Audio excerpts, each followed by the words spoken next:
ॐ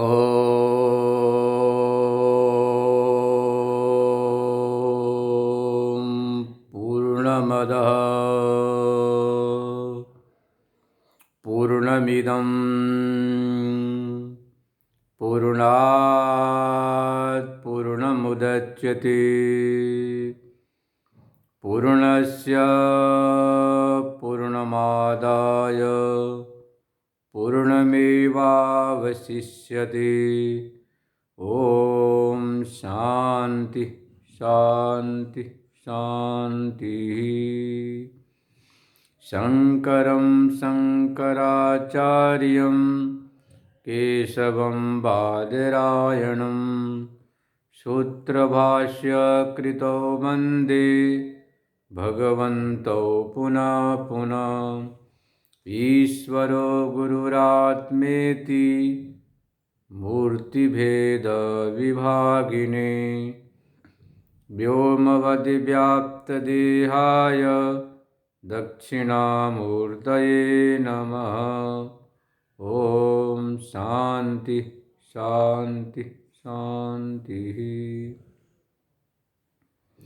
पतित पावनी कलुष भंगिनी गंगा के तट पर संवर्धित श्री विद्यालोक से आप हरिद्वार से सत्संग श्रवण कर रहे हैं।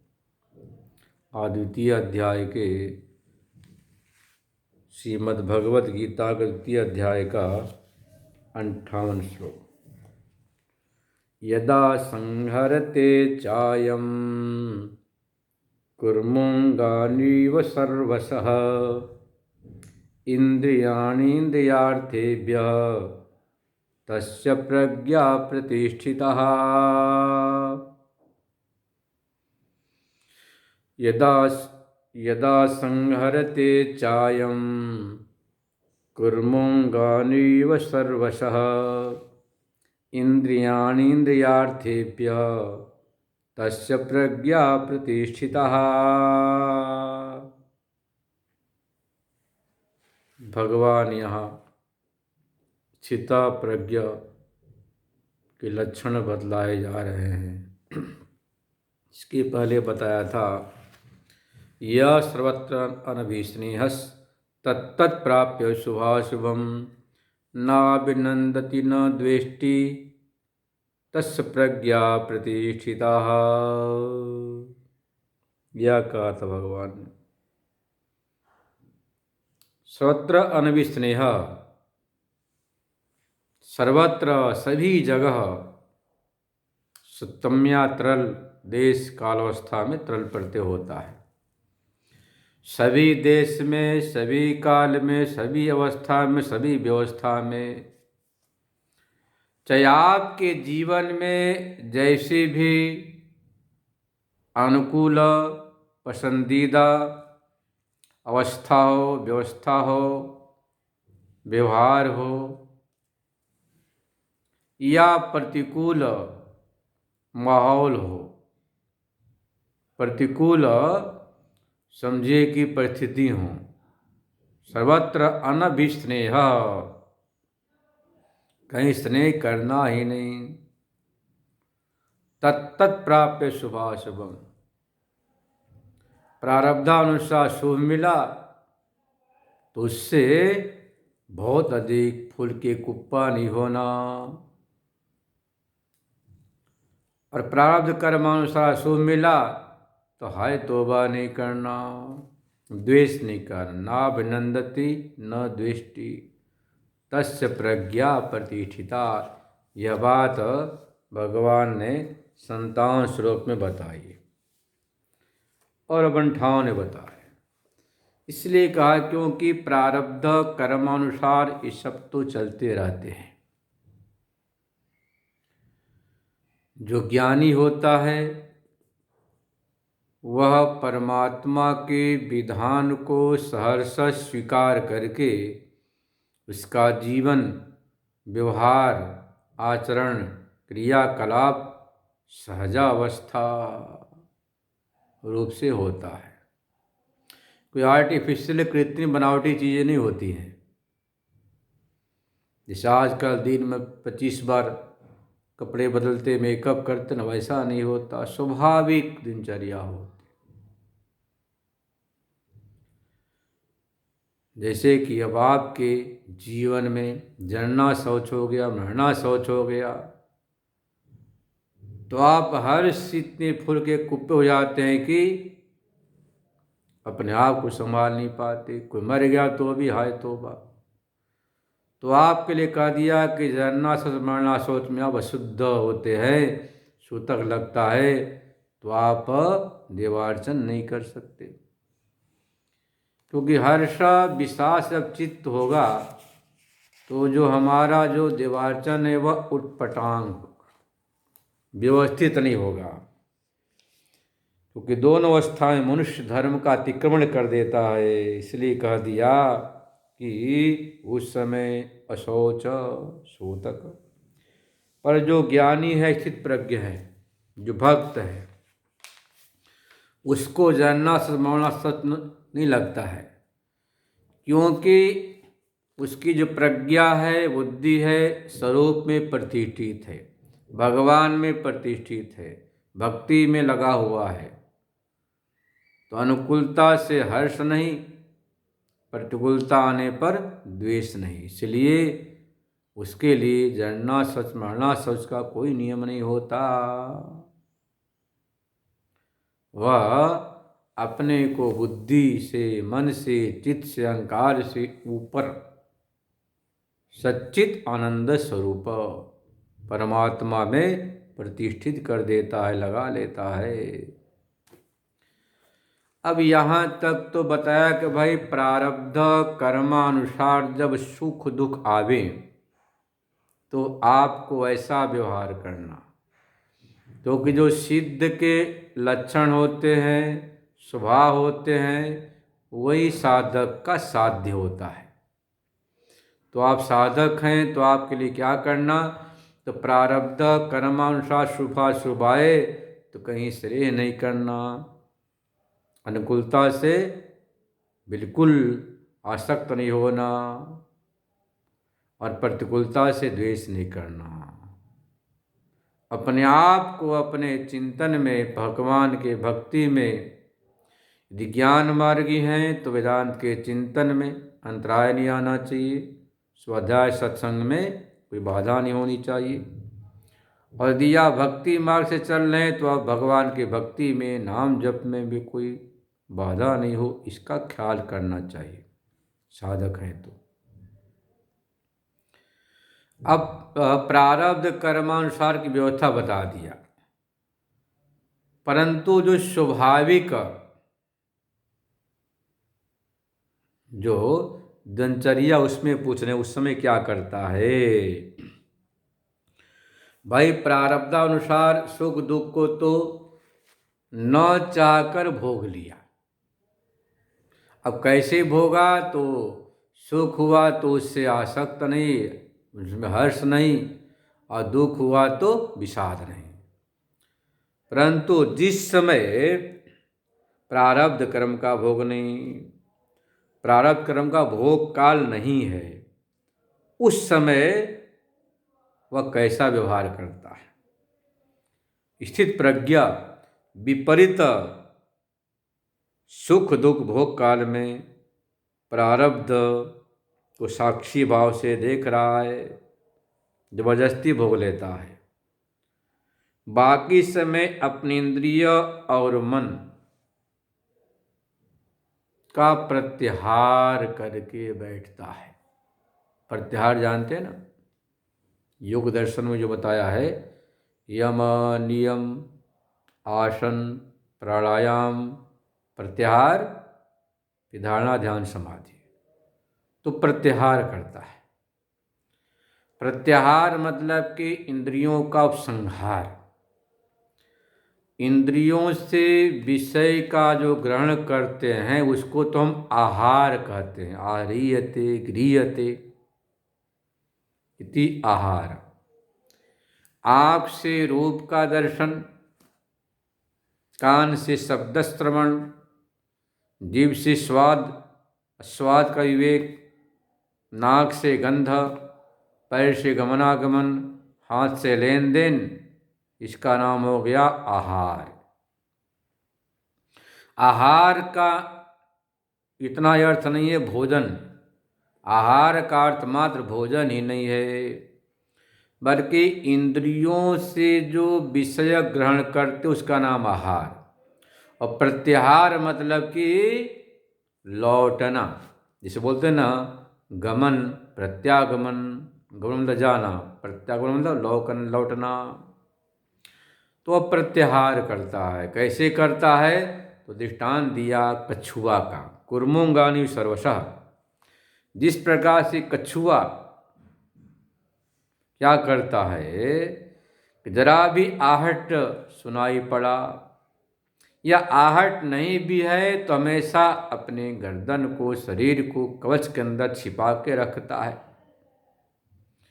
आपने कुछ फल फूल डाला, गर्दन निकाला, खा लिया, फिर अंदर कवच के अंदर सुरक्षित रहता। इसी प्रकार से स्थितप्रज्ञ का स्वभाव होता है।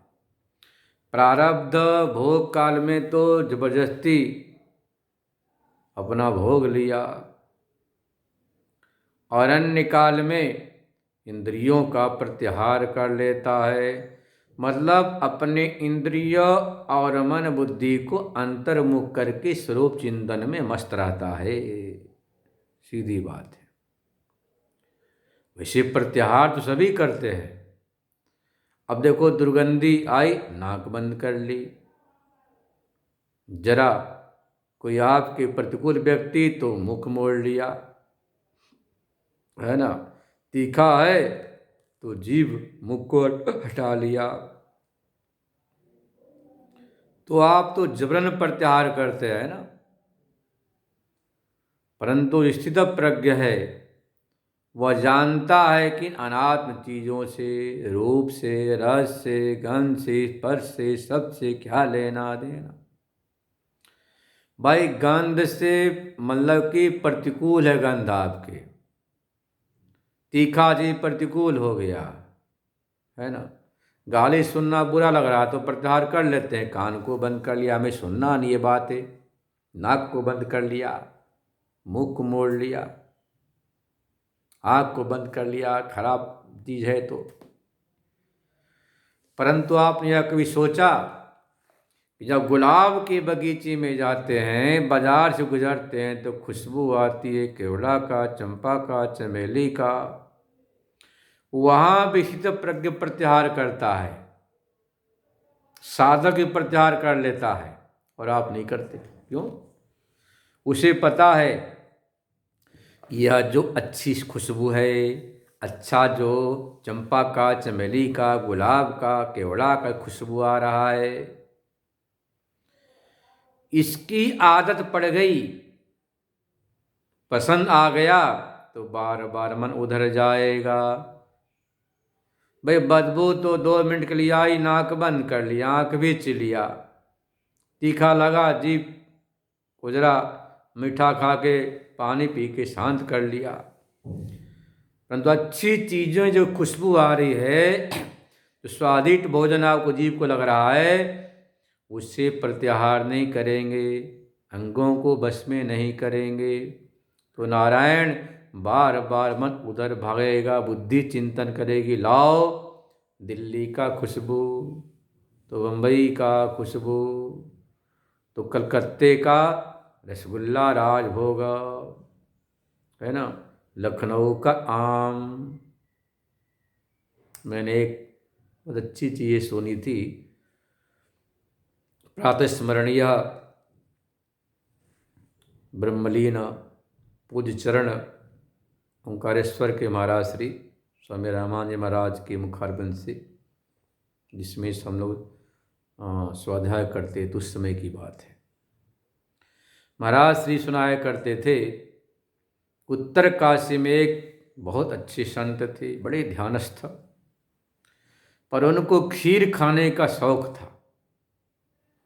जब खीर कहीं बने, भंडारा निमंत्रणा, झट से चले, तो कितना भी दूर हो पैदल पैदल जाएं सिर्फ खीर खाने के लिए।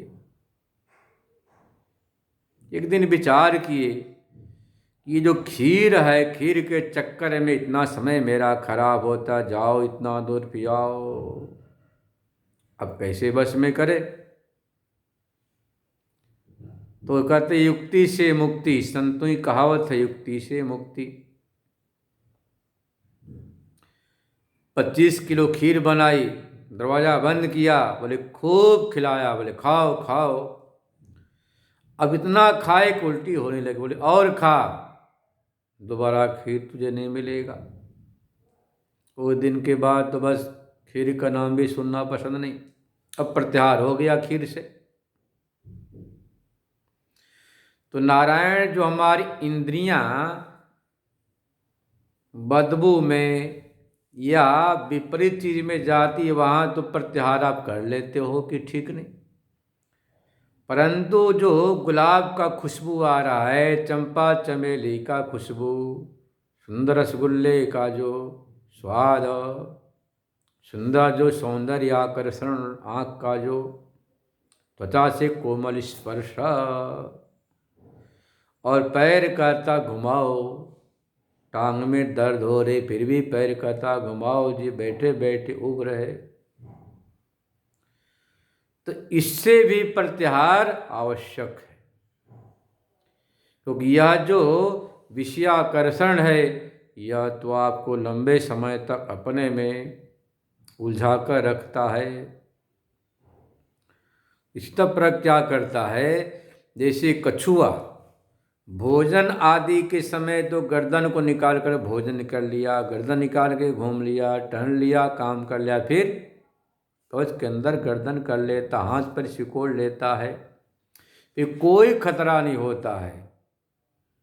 ऐसे ज्ञानी सिद्ध प्रज्ञ का स्वभाव होता है कि आवश्यकता अनुसार भोजन आच्छादन नित्य कर्म आदि करने के बाद अपने इंद्रियों को, मन को उपसंहरित करके अपने स्वरूप में स्थित रहता है। तो देखो, प्रारब्ध कर्मानुसार सुख दुख आएंगे तब तो जबरन उसका उपभोग कर लेता है। उपभोग में भी सावधान, हर्ष विषाद से रहित होकर करता है, और सामान्य परिस्थिति में इंद्रियों को, मन को, बुद्धि को अपने वश में करके अपने चिंतन में सहजावस्था में रहता है। यह बताया इंद्रियाणि इंद्रियार्थेभ्य तस्य प्रज्ञा प्रतिष्ठिता। अज्ञानी बिना मतलब का, कोई काम नहीं फिर भी घूमता है, कोई बात नहीं फिर भी बातें करता है, देखने का मतलब फिर भी घंटों देखता रहता है। क्या कहता है कि माइंड फ्रेश कर लो, थोड़ा मज़ा आ गया, आनंद आ गया। तो अज्ञानी जीव तो विषयों के आनंद के पीछे पीछे भागता है, परंतु स्थित प्रज्ञ जो ज्ञानी है वह अपने समय को सार्थक करता है, अपने शरीर के शक्ति को, इंद्रिक शक्ति को, सामर्थ्य का सदुपयोग करता है। ये दोनों में बड़ा भारी अंतर है। अब किसी ने कहा कि महाराज आपने कछुए का दृष्टांत दे, कुरमल कछुआ को, कुरमल कछुआ, कछुए का दृष्टांत दे के समझाया कि जरूरत से अधिक वह लोक व्यवहार नहीं करता, सीधी बात है। यह तो स्वाभाविक है। कोई व्यक्ति आईसीयू में भर्ती हो गया, अब तुम्हारा न बोलता है न चालता है, बस पड़ा रहता। या किसी को जेल में कैद कर लो, अब बेचारा उसी परिधि में घूमेगा, बाहर जा नहीं सकता, दिखा नहीं सकता, बातें नहीं कर सकता, मिल नहीं सकता। तो क्या आईसीयू में भर्ती, जेल में बंद इंसान की तरह प्रत्याहार करता है स्थित प्रज्ञ, उसी को स्थित प्रज्ञ करते कहते हैं क्या? ये लक्षण तो वहाँ अतिव्याप्त हो गया। लक्षण किया आपने हित प्रज्ञा, कहाँ चला गया? आयुष्य भर्ती जो मनुष्य है, जेल में कैद जो मनुष्य, उसको भी जबरन अपने आप को सीमा में सीमित करके रखना पड़ता है। तब कहते हैं ऐसी बात नहीं, दोनों में बड़ा भारी अंतर है। क्या अंतर वह दिखला रहे हैं? विषया विनिवर्तन्ते निराहारस्य देहिनः रसवर्जं रसोऽप्यस्य परं दृष्ट्वा निवर्तते। विषया विनिवर्तन्ते निराहारस्य देहिनः रसवर्जं रसोऽप्यस्य परम दृष्ट्वा निवर्तते। भगवान कहते हैं कि देखो ये दोनों में अंतर है। जो जेल खाने में कैद है, जो आईसीयू में भर्ती है या जो उपवास कर रहा है, उसके तो कहते हैं विषय विनिवृत्त हो गए। निराहार है तो विषय तो निवृत्त हो जाते हैं। रसवर्जम, राग द्वेष बना रहता है। रसनम राग का है, राग बना रहता है।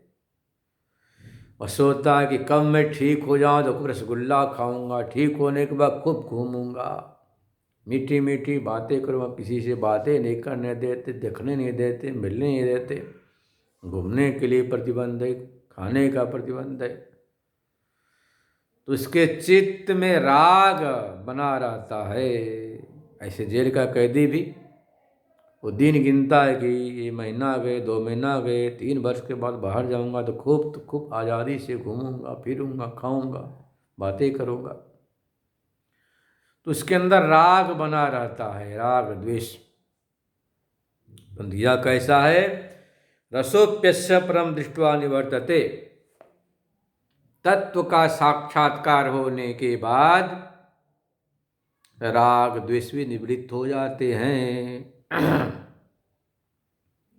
रसनम राग का राग निवृत्त हो जाता है। जैसे मान लो आप ने किसी को कहा कि भैया खूब पढ़ो, खूब लिखो। अब उसने कहा कि महाराज पढ़ने से क्या मिलेगा? क्या बोला? पढ़ने से क्या मिलेगा?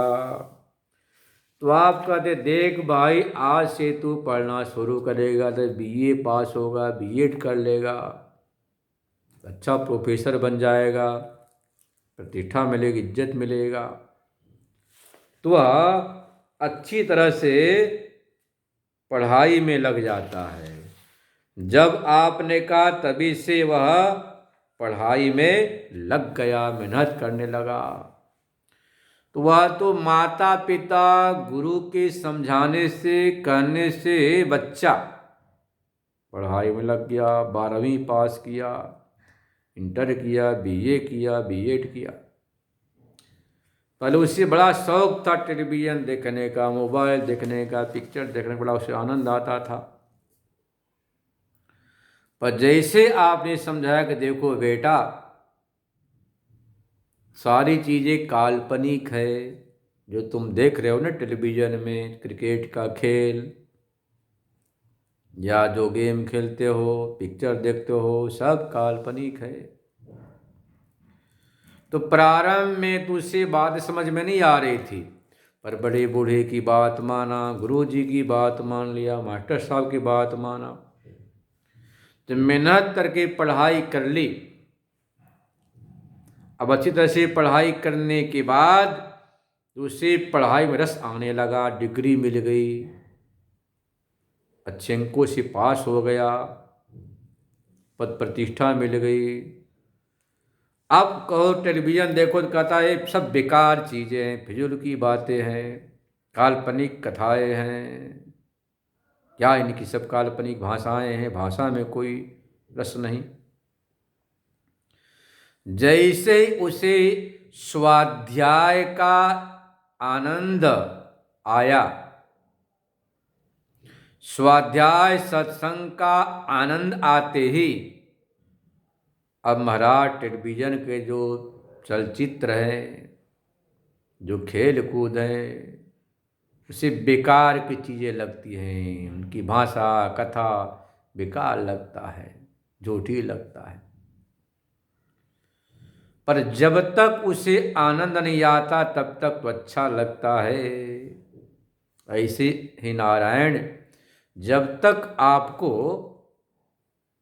अपने जीवन में स्वाध्याय सत्संग भजन का भक्ति का आनंद नहीं आता, तब तक तो आपको जो विषय का आनंद बड़ा आकर्षित करता है।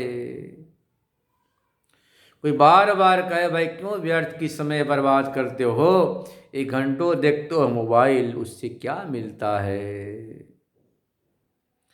आप अपने आप को थकाने के लिए देखते हैं, लंबे समय तक समाचार के बहाने, खेल के बहाने अपने को थकाते हैं। जैसे थक गए कहते हटाओ अब सोने दो। परंतु जैसे आपने बड़े बूढ़े की बात मानी, आचार्य की बात मान ली, गुरु की बात मान ली और स्वाध्याय सत्संग में लग गए, साधना में लग गए, जप में लग गए, तो प्रारंभ में तो जहर के समान लगता है, पर अभ्यास करते करते आपको इतना आनंद आता है, फिर आपको यह जो संसार का विषय फीका लगने लगता, फिजूल लगता है, व्यर्थ की बात अच्छी नहीं लगती है। क्या लगता है कि समय की बर्बादी है। पर जब तक आपको आनंद नहीं आएगा तब तक विषय में मन भागता रहता है। ये दोनों में फर्क है। तो प्रारंभ में हमें अभ्यास डालनी पड़ती है। जैसे भाई किसी को खूब हलवा पूड़ी पकवान खाने की आदत, ऋषिकेश कैलाश में जब मैं प्राचार्य था उस समय की बात बता रहा हूँ आपको,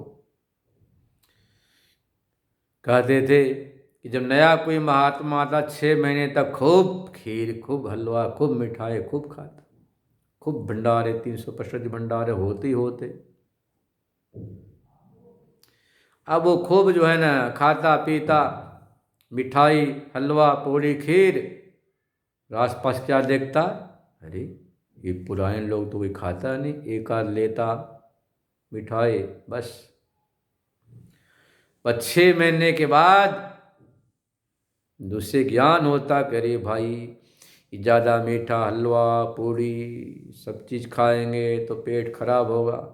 तो पुराने कहते और खाओ हलवा, और खाओ पूड़ी, और खाओ रसगुल्ला, ये तो बन्ना बन्ना भंडारा में है। पर 6 महीने के बाद वो पुरानों को देखकर वह भी अपने आप सीमित होकर खाना पीना शुरू कर देता है। सूखी रोटी खाएगा, दाल खाएगा, सब्जी खाएगा, चावल खाएगा, और एक मात्रा में भी ठान लेता है। भले बोलो तो समझ में बात नहीं आती। ऐसे ही जैसे कि आप उबली सब्जी खाने का अभ्यास हो गया, सादी रोटी खाने का अभ्यास हो गया, मूंग की दाल खाने का अभ्यास हो गया, अभ्यास में इतना आनंद आता है कि अब आपको मिठाई हलवा पूड़ी कचौड़े में तो लगता रे कहाँ फंस गए, इससे पेट खराब हो जाएगा। तो प्रारंभ में तो उबली सब्जी में स्वाद नहीं आता, सूखी रूखी रोटी में स्वाद नहीं, मूंग की दाल में स्वाद नहीं आता। पर आहिस्ते आहिस्ते जब अभ्यास करते तब अभ्यास 6 महीने साल भर करने के बाद अभ्यास से जब सुख मिलता, आनंद मिलता, हजमा ठीक होता, स्वाद ठीक होता, तो आपको वही अच्छा लगता है। अब आपको पूड़ी कचौड़ी हलवा पूड़ी जो नाना प्रकार व्यंजन हैं उसमें आपको कोई रस नहीं आता, आनंद नहीं आता। ऐसे ही जो स्थितप्रज्ञ है वह जब प्रत्याहार किया तो प्रत्याहार करने के बाद उस अपने स्वरूप का जो आनंद है सच्चित आनंद, तो सच्चित आनंद का अनुभव होने के बाद अब उसे किसी विषय में राग नहीं होता। लिखा लिखा ना रसोप्यस्य निवर्तन्ते, राग निवृत्त हो जाता है। विषय में कहीं उसे रस आनंद आता ही नहीं। देखो, जब तक आनंद नहीं आएगा तब तक राग नहीं होता। तो विषय में जब उस ज्ञानी को रस आनंद ही नहीं आता है तो राग भी नहीं होगा। कब? परम दृष्टवा। भगवान ने परम दृष्टवा शब्द का प्रयोग किया। परम तत्व का दर्शन होने के बाद, दृश्य दर्शने धातु दर्शन, याद रखना। दर्शन बोलते साक्षात्कार को। जब तक अहम तया परमात्मा का अनुभव नहीं होता है तब तक आप अधूरे हैं। शास्त्रों को सुन लिया कि भगवान ऐसे होते हैं, सच्चित आनंद स्वरूप है। अहम ब्रह्मास्मि सुन लिया, तत्मसी श्रवण कर लिया, प्रज्ञानम ब्रह्म श्रवण कर लिया, अयमात्मा ब्रह्म श्रवण कर लिया। 4 महावाक्यों को सुनने के बाद भी आपको अनुभव में नहीं आता है, क्योंकि आपने शास्त्रों को सुना, समझा, स्वात्मतया नहीं, शास्त्र दृष्टिया श्रवण किया।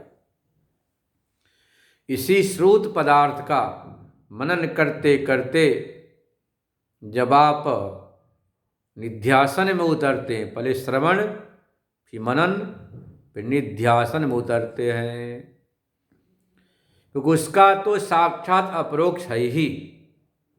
यत् साक्षात अपरोक्षात ब्रह्म, जो साक्षात मतलब साधन निरपेक्ष है, अपरोक्ष है, वही आपका स्वरूप है। मतलब अहमेव परमात्मा, मैं ही ब्रह्म हूं, ऐसा अनुभव सबको होता है।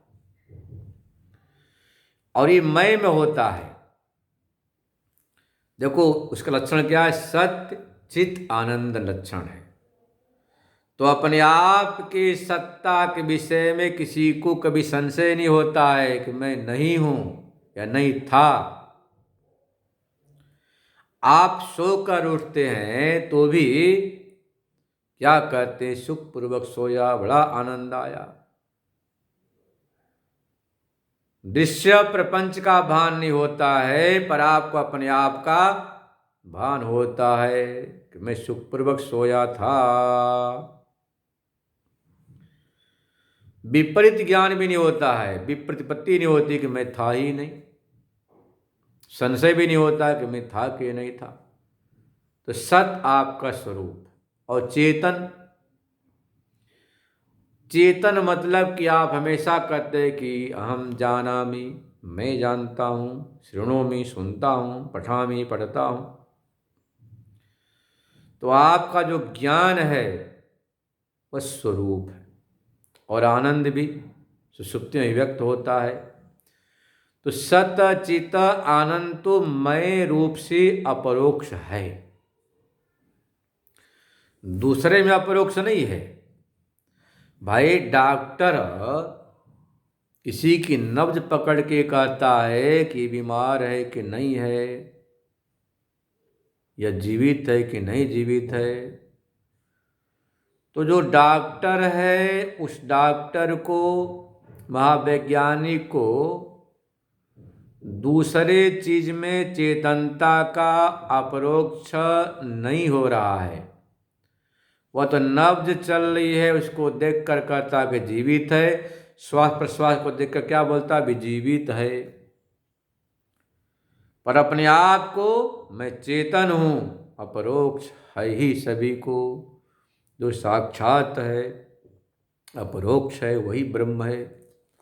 बस आपको उसका अनुभव करना है। तो यत् साक्षात अपरोक्षात ब्रह्म, साक्षात अपरोक्ष वही ब्रह्म है। ऐसा जब दर्शन हो जाए, परम दृष्ट्वा निवर्तते, राग भी निवृत्त हो जाता है। अब वैज्ञानिक कहते कि महाराज यदि आप विषय में आनंद नहीं लेंगे, हमेशा बैठे रहेंगे आंख बंद करके, तो कहते कुंठित हो जाएंगे, मानसिक बीमारियां आ जाएंगी। उनकी बात सही है, परंतु अधूरी। हम यह नहीं कहते कि तुम विषय के आनंद, भाई विषय का आनंद जिसमें अध्यस्त है, ये वैषयिक आनंद तो वैंदवी आनंद है, एक बिंदु मात्र है। तो विषय का आनंद इसमें अध्यस्त है, ऐसा जो अधिष्ठान, जो आनंद स्वरूप है, उस आनंद को उपलब्ध करने के बाद अब जो विषय आनंद है उसकी आवश्यकता ही नहीं पड़ती है। यह कहते हैं भगवान यहाँ पर यह कब होगा? जब आप अपने स्वरूप को ठीक से अवगम कर लेंगे। और यह भी सम्यक दर्शन बिना संभव नहीं। जब तक जीवन में सम्यक दर्शन नहीं, तब तक राग का उच्छेद नहीं होगा। वैराग्य से भी राग का उच्छेद तो होता है, पर वह जो उच्छेद है आत्यंतिक नहीं है। जो वैराग्य है, जैसे वैराग्य मतलब विषयेषु दोष दर्शनम वैराग्यम, किसी विषय में बहुत राग हो, प्रीति हो, लगाव हो, आसक्ति हो। अब जरा दोष दर्शन हो जाए। आप कथा सुने हैं ना, एक चुगलखोर था। उसने कहा किसी में भी मैं झगड़ा लगा सकता हूँ। बोले ठीक है जी। गाँव वालों ने कहा कि देखो फलाना ब्राह्मण दंपति बहुत सात्विक है, उसमें झगड़ा लगाओ, तुम्हें 1 लाख रुपया इनाम मिलेगा। बोले अच्छी बात है, 1 महीने का समय हमें चाहिए। दे दिया गाँव वालों ने। वह मौका ढूंढता रहा। जैसे पंडित जी महाराज स्नान करने गंगा किनारा गए, गंगा के किनारे जाकर बैठकर स्नान करने शिवालय इतने पहुंचा, बोला पंडित जी महाराज पांव लागी, मतलब चरण स्पर्श। बोले खुश रहो बेटा। ये अपने आप की प्राचीन सभ्यताएं थी कि अपने से कोई बड़ा हो बूढ़ा हो उसको क्या बोलते, चरण स्पर्श। उससे बढ़िया ओम नमो नारायणाय, हरि ओम, जय श्री कृष्ण, जय राम जी की। सबसे बढ़िया है जो है ना ओम नमो नारायणाय या ओम नमः शिवाय। तो आप इधर आशीर्वाद ये खुश रहो। का पंडित जी एक बात मैं कहना चाहता हूँ पर साहस नहीं हो रहा। बोले बेटा कहो, एकांत यहाँ तो कोई है भी नहीं, हम तुम 2 ही हैं। बोला पंडित जी जो आप घर वाली है ना? बोले हाँ। बोले वो जात की नुनिया है। बोले कैसे? बोले वहाँ हमारा और हमारे परिवार का रिश्तेदारी है। पहले नोनिया थे, वहाँ से कन्वर्ट होकर बदलकर वह आप घर में ब्राह्मणी बनी है, पर मूल रूप से नोनिया। बोले प्रमाण क्या? प्रमाण क्या? अब देखो उसने तो बोल दिया नोनिया, थोड़ा सा गलत बोल गया आपको। उसने कहा कि वो चुड़ैल डाइन है, जो आपकी पत्नी घरवाली है ना, वह चुड़ैल है, डाइन है, ऐसा बोल दिया पंडित जी को। बोले प्रमाण क्या? जब आप सोते हो तो आपको खाना चाहती है, पर जग जाती तो खा नहीं पाती। बोले अच्छा, मैं परीक्षा करूँगा। पंडित जी के मन में संस्कार डाल दिया कि आपकी धर्मपत्नी चुड़ैल डाइन है।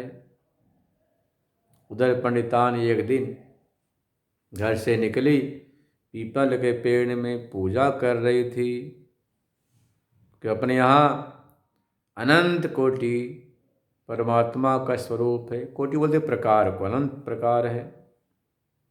बट में पानी देना, तुलसी में पानी देना, बट में वासुदेव का निवास, तुलसी में नारायण का। बोला पंडितानी जी पाँव लागी। बोले खुश रहो बेटा। बोले क्या बात? बोले एक बात है, मैं कहना नहीं चाहता, पर पर क्या करूं? बोले आपको पता नहीं, ये जो तुम्हारे पति पंडित जी ने, बोले हाँ वो जात के नोनिया है।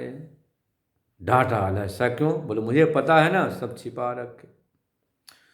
वो तो तुम्हारे से शादी रचाने के लिए अपने को ब्राह्मण कह दिए।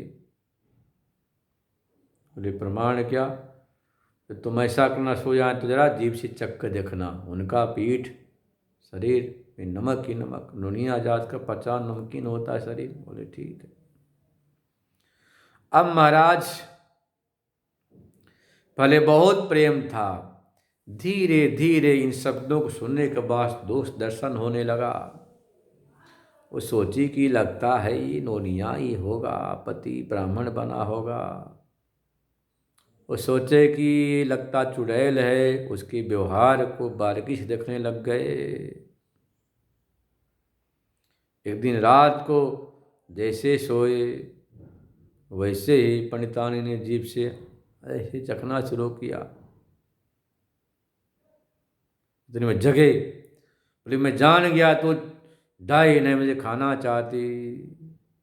कहा मुझे पता तो भी नूनिया है, तो ब्राह्मण नहीं, मुझे छल से ब्याह करके लाया।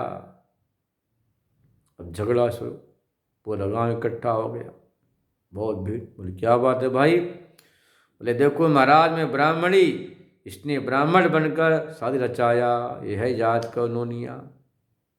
वो बोले नहीं ये जात, ये डाइन है, खाना चाहते मुझे। इतने माया चुगलखोर बोला महाराज इनाम दो। सब गाँव ने कहा पंडित जी ये तो हम लोगों ने इस तरह से षड्यंत्र किया था कि आप तो में लड़ाई कैसे हो, लड़ाई को देखने के लिए तो ननिया नहीं, कोई चुड़ैल नहीं, दोनों ब्राह्मण ब्राह्मणी हो। तो देखो नारायण, अब दोष दर्शन से वैराग्य हो गया, टकराव हो गया, घृणा नफरत हो गई, दूरी बन गई। तो वैराग्य का लक्षण है विशेषु दोष दर्शनम वैराग्यम। जहाँ पर भी बहुत आसक्ति हो, प्रीति हो, लगाव हो, वहाँ विवेक प्रज्ञा से दोष दर्शन करो कि भाई आँख में कीचड़ है, नाक में नकटी है, मुख में लाला है, हाण माचाम का पुतला है, ये तो मिट्टी का खिलौना है, मौत का खिलौना है, मौत का ग्रास हो जाना है। जब बार बार किसी के प्रति इस प्रकार से चिंतन करेंगे कि जो शरीर है, इस शरीर त्वचा के अंदर क्या है, हाड़ मांस चाम, रक्त का भंडार, मल मूत्र का भंडार ही भंडार है। स्क्रीन पर त्वचा के अंदर तो वही भरा हुआ है मल मूत्र।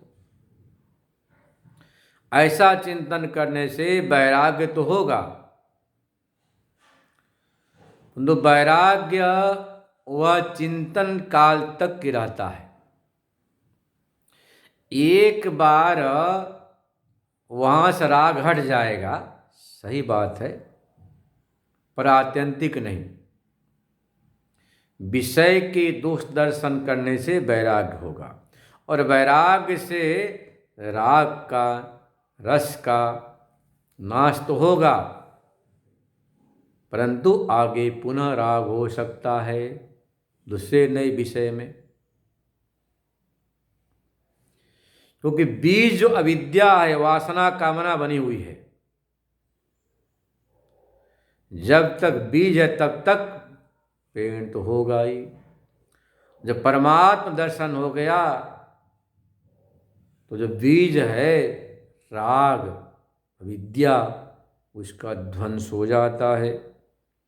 जैसे ही अज्ञान रूपी बीज का नाश होता है परमात्म दर्शन से, वैसे हमेशा के लिए राग से निवृत्त हो जाते हैं।